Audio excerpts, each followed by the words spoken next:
Martial Art Swap Chat. I'm your host, Master Zang. Hey guys, we are on tour again. We are here in Marshall Township, PA with Sensei Valentino. Hey. And he's hosting an awesome seminar with an expert in Tombe Chuang. We have Shifu Strider Clark. This is going to be fun, guys. So, real quick, Sensei Valentino, how long have you known Strider?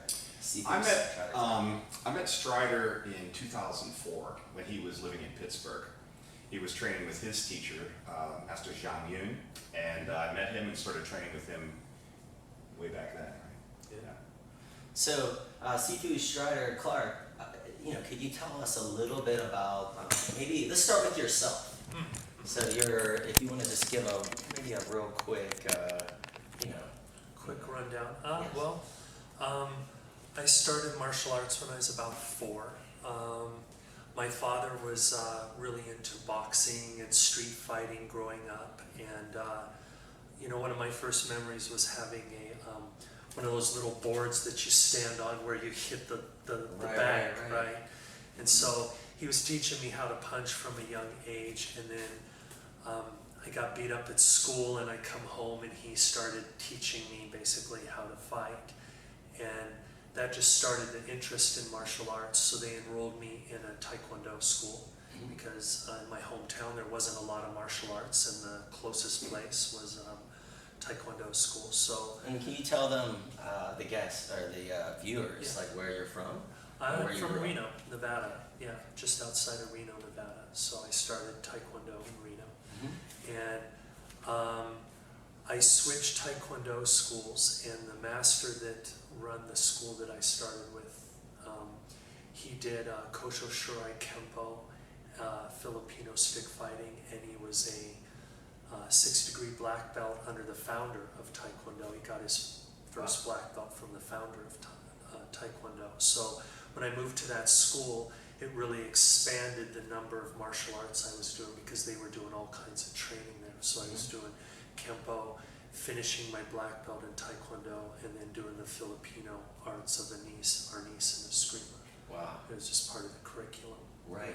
Now, how did you get introduced to Tombe? Tombe. So, my grandmother had a friend that taught piano to people, and one day one of her students that was Chinese says, I have to cut my lesson short, I have to go pick up my friend from the airport. He's moving here from Beijing, China, and he's going to go to school here, and I need to find him a job, but he's a highly accomplished kung fu master. And she says, oh, my friend's grandson does martial arts, maybe when he gets here to start, he could teach her grandson kung fu. So who was the piano teacher? A friend of my grandmother's, a close friend. So she started it. My grandmother started Made the it because, connection. She's the one that forced him to go. Forced me to go because, Wow. I was already like fighting Olympic Taekwondo. Right. My goal was to go to the Olympics. I was fighting all the time. Anything that I could find to fight, I was fighting. And, I was right about to get my black belt. And so the first thing I asked is, I was like, so what kind of kung fu does he do? Right. And they were like, Tai Chi. And I was like, no, I'm not interested, because, I knew that to me, Tai Chi was this slow exercise that old people do in the park. Right. Yeah, and so she made me go meet him, and when we met, I actually said that to him. He says, I do Tai Chi, and I said, oh yeah, that's what old people do in the park. Okay. And that's how it started. They moved the furniture. He is now your teacher. Yeah, right? they moved the furniture. Mhm. He showed me Tai Chi, and that's how it started. Wow. And because he did all these other kung fu systems, Tombe was one that he also knew. And since I was young, he wanted me to start with the Tombe first because the Tai Chi was a little advanced. Now, you look very athletic, so he probably loved you as a student because... Well, I mean, back then, I was what, like But you were competing a 16, lot. 17 years old. I was a skinny kid, Right. and it was from all of this training that put me in the direction of being in shape. you know, so the martial arts training. And after I trained with him about 3 or 4 years in the traditional way, after 3 or 4 years, you can become a disciple under the master, like join the martial arts family. So I went to China and trained with his family, and after I was there a while, they allowed me to become a disciple in the family. He actually sent me there and said, I'm sending a student, you train him, and if you like him as much as I do, then he has my blessing to join the family. So his family, they all do martial arts. Well, when I say Mostly. family, it's like kind of like a martial arts group. Okay. You know, Mhm. they don't really have like a school or association. It's like you enter the So it's family. not like a commercial, like there's No, different- not at all. It's No. like the terms that you use for someone who's senior to you is your big brother or brother, younger Yeah. brother. So it's like family terminology because of the close bond that you have to each other Right. and to the master. Yeah. Oh, that's pretty So, cool. Very cool. So your teacher that you met back yeah. back then from your, let's see, the piano teacher, Yeah, right? yeah, That kind of connected it, right? 1980s. So Yeah. what is his name? My teacher is Zhang Yun, and he is a lineage holder in that system. Right. So they teach Tai Chi, Bagua, Xingyi, Tombe, Chinese wrestling, a few others, you know, Mhm. just because in Beijing, that's kind of what happened is martial artists come from all over China to try to work in Beijing because it being the capital, they wanted to be bodyguards or work for wealthy people because that's where all the wealth was, in the capital. Right. So a lot of martial artists came there to make a name for themselves, to either, you know, get a job or work in security, do that sort of thing. Can you tell me like maybe a fun little story from your first experience in China? Like, do you have anything you can think off that's martial art appropriate? I mean, I think that, you know, what was a lot of fun you know, when I first went there, I did not speak any Chinese at all.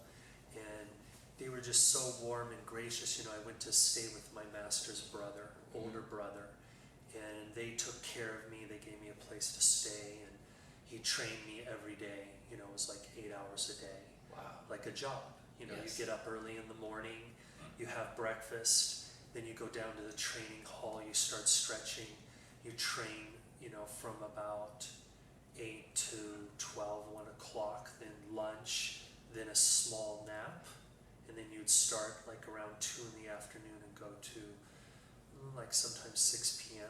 Wow. You No, know, so my students, I'm sure your students is what we talk about, never giving up. You Yeah. know, just keeping your eyes focused on the goal, whatever your goal is. And you had to have, did you have a moment where you were like, what am I doing here in another country? Sure. I mean, the training It's was very very, hard. very tough, and there was a time or two, like at lunchtime. You know, there was a time or two I went back to my room and I actually cried. You know, Right. like I was like, I don't, I'm far away from home, and you know, sometimes you'd be doing a technique and it's like wrong. Do it again. Do it again. Do it again. Do it again. Do it again. Then it'd be like, okay, I'm gonna leave. I've got some things to do. You're just gonna do this. You know, they leave and leave you alone. You know, practicing something for 2 or 3 hours. You know, so it's just a traditional way. Right, and I mean, to do it here, there's so many distractions. You probably didn't have a phone. You're probably not allowed There a was phone, there right? was no phone. I mean, Yeah. back then. There's no I cell mean, phones then. I'm dating myself here, age-wise, but there was no cell phones. But can you- And if you wanted to make a phone call to the United States, you had to go to a special place where they had a phone booth, and you had to Yes. pay, and they had to connect you to an international operator. Wow. And then you'd call, and it's like, you know, per second how much money it's costing to Wow. call. And you know, you're a student, so you know, I didn't even get to call home that often. So, but that, I mean, think about, I mean, you're grinning right now. Like, to have this training. I mean, even when we train, we get interrupted. Not that that's bad, but Yeah. that's how life is. Yeah. But can you imagine just training straight through?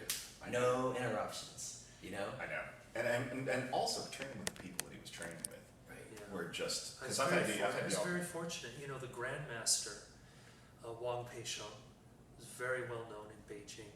You have to think he trained with one of the very last guards from the Forbidden City before the Forbidden City, fell and was no longer in power.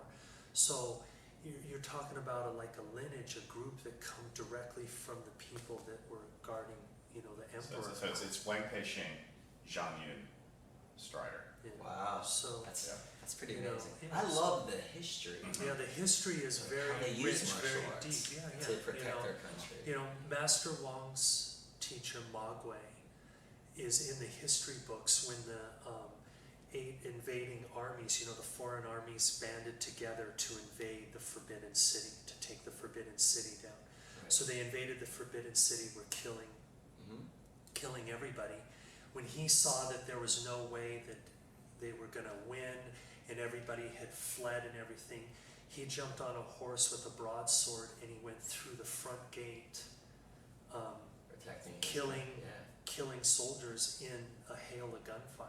Wow. And he made it out alive, and a lot of people did not. Right. So that was like Master Wang's, first teacher. Right. Was someone like that, So So, you go over there and it was serious training. They were like, and I have to say, it was wonderful for them to be open enough to take a foreign student. There had never been a foreign student in this lineage. Right. It was very, and you also have to think of the time. It was like it was 1993. China was just starting to open. There was not that many foreigners there, so it was a very different time than it is now. Yeah.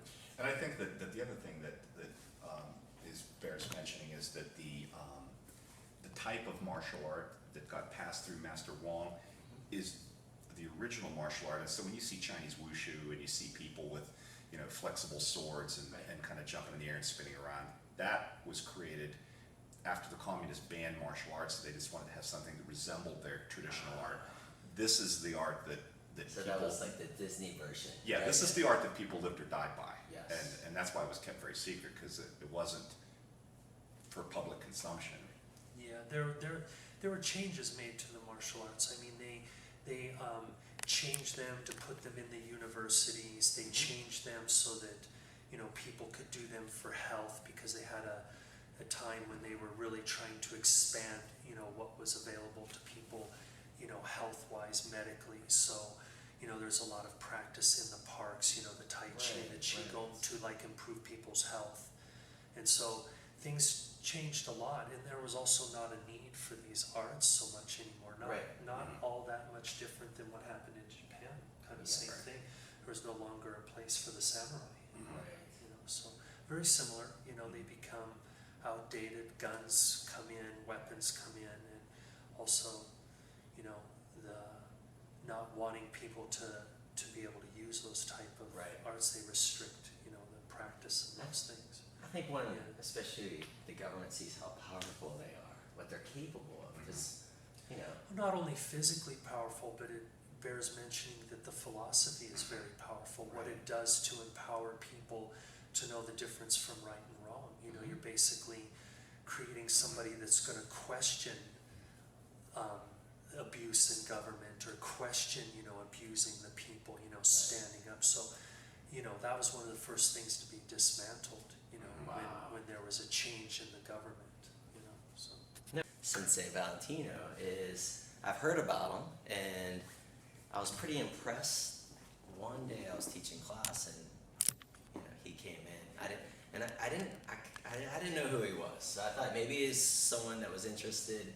And so I was a little disappointed that I didn't get to see it. But he looked very happy, and I remember I went up to him and I goes, I introduced myself, and then right away he said his name. He said, "I'm Terry Valentino," and he said, "Here, I teach. I've heard a lot about him. He has a really good school just right down the road from me." And he was comfortable enough to come and also talk about Shifu Strider Clark, and I have a lot of respect for that, because I could tell you're very passionate about your style and talking to your students. They're also very passionate. I'm very passionate about my style. And then here we have like this, you have the weight of the world on your shoulders, right?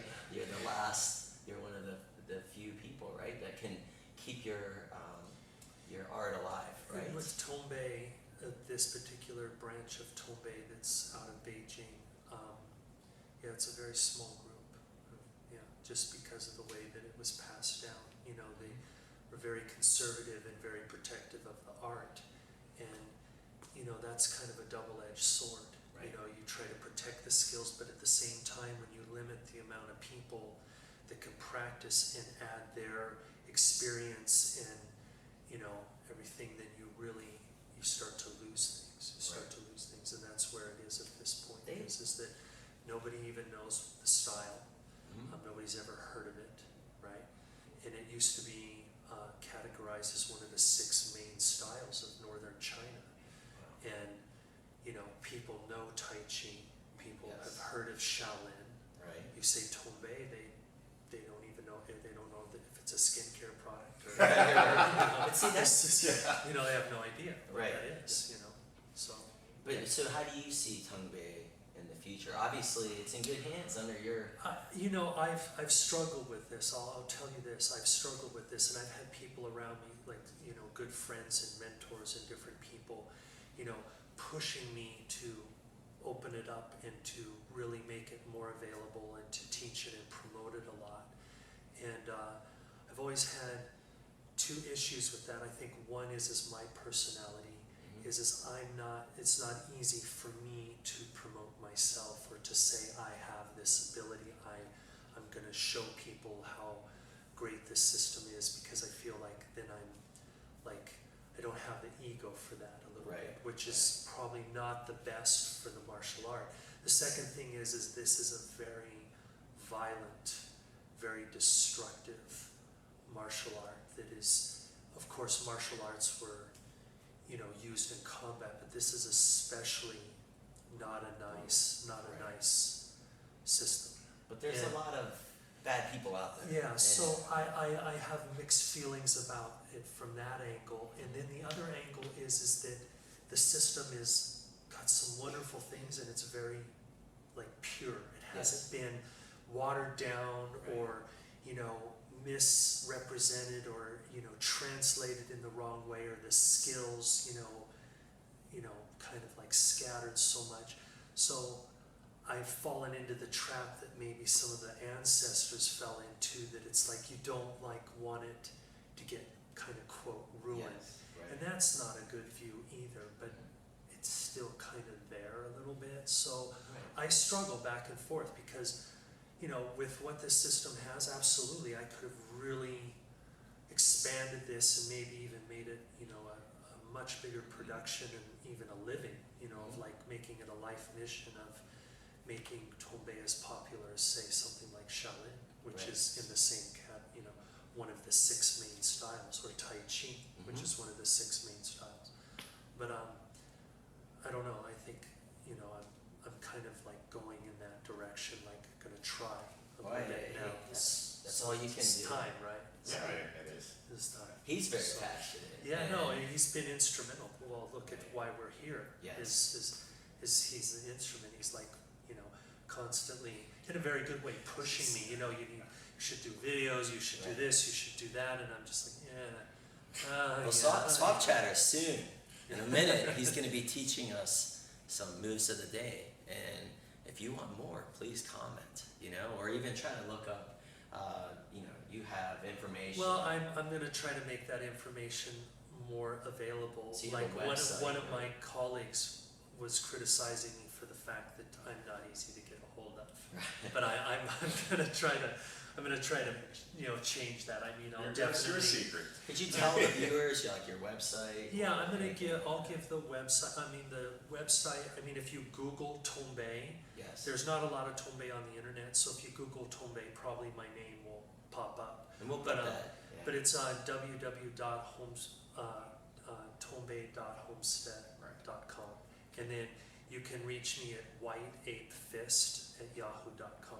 So I was searching So the the email. White Ape Fist. Could you tell them that is it a folk story? It's a folklore story Okay. about a martial artist that, you know, met another one in a fight, and he lost. This is back in the yeah, day yeah, of a China. long time ago. But these always these stories, and he was transformed into a white ape, and then later on, you know, he taught these movements and everything. But probably more likely, what happened is he lost the fight and just became depressed and miserable and was an old man with white hair. That people learned. He went to the woods and thought about it. And then became really And good. people you know? talk to a white ape. Yeah, right? and they talk to a white ape. You know, actually, in China, we studied white ape kung fu, but my nickname from the Chinese was black ape, Heiwan, because they thought that it was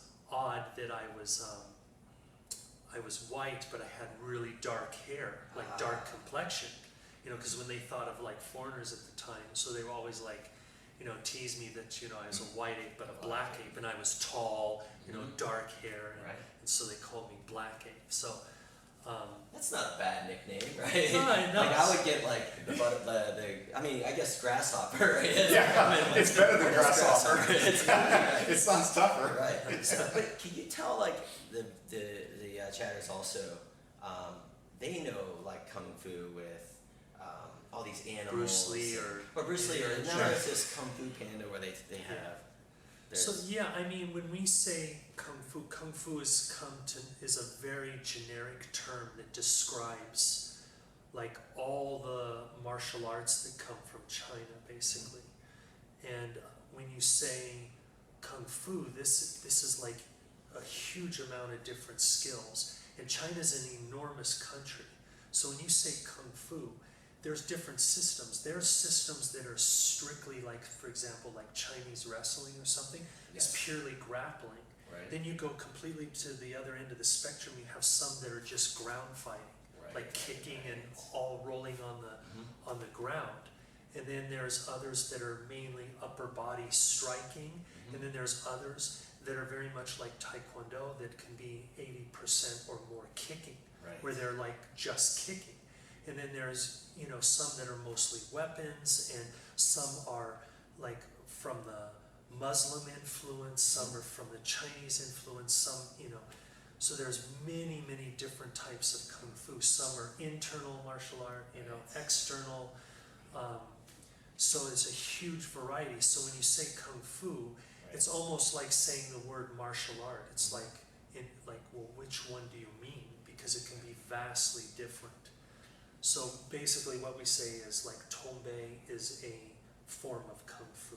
Yes. Tai Chi is also another form of kung fu. Shaolin is another form of kung fu. And the word gong fu or kung fu, depending on the pronunciation, you can have gong fu in anything.